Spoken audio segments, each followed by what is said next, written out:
ও আল্লাহ, জীবনে অনেক নামাজ ছেড়ে দিয়েছি, মা বাবার কষ্ট দিয়েছি রে আল্লাহ।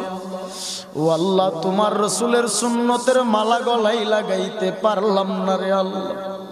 তওবা করে নিলাম আজকে আলেমুল আমাদেরকে সাক্ষী রাখিয়া।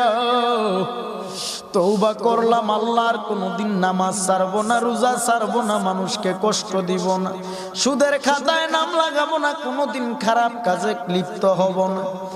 আমার আল্লাহর কাছে যদি একটা বার চোখে পানি ছেড়ে তওবা করতে পারো, আমার আল্লাহ এই মাহফিলের প্যান্ডেলের থেকে বের হওয়া মাত্র জিন্দেগির আমল নামার গুনাহগুলো ক্ষমা করতে পারে কি পারে না?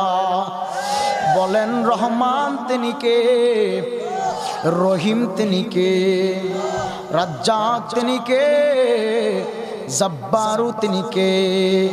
আমার আল্লাহ।